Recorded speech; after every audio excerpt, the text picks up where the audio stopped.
waɗannan akwatunan kayan wasa wani ɓangare ne na makarantar kaifafa tunani ta hanyar zane da ke Cape Town.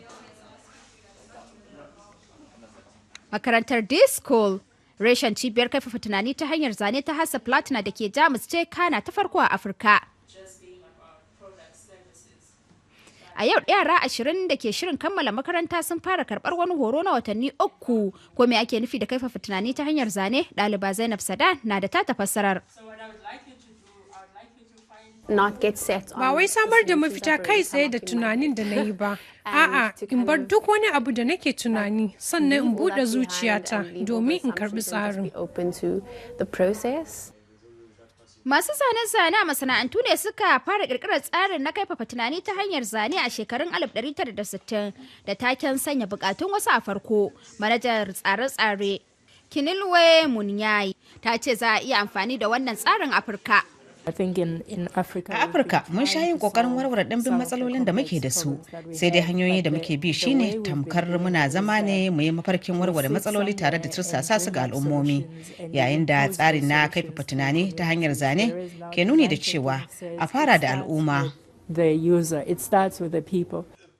Ɗaliban na gwada yin amfani da kaifafa tunani ta hanyar zane kan ainihin matsalolin da duniya ke fuskanta. Wata ƙungiya mai zaman kanta da ke son samar da gidan adana kayan tarihi na yara ta yi amfani da tsarin na kaifafa tunani ta hanyar zane domin fahimtar abin da yaran za su so. A yayin haɗuwarsu ta gaba, Zainab da 'yan tawagarta za su ziyarci Nyanga, wani ƙauye da ke wajen birnin Cape Town. A makarantar firamaren garin sun tambayi ɗalibai kan yadda gidan adana kayan tarihi na yara yake. Amsar su wuri ne mai faɗi da za a yi rawa da wasa, suna kuma son su koyi abubuwa da dama kan al'adu daban-daban. Bayan da suka rubuta, Zainab da tawagarta sun gamsu. Kamar mun samu zanen komai ne a gaske. A yanzu za mu zauna mu zana shi cikin tsanaki, mu faɗaɗa abin da suka faɗa mana.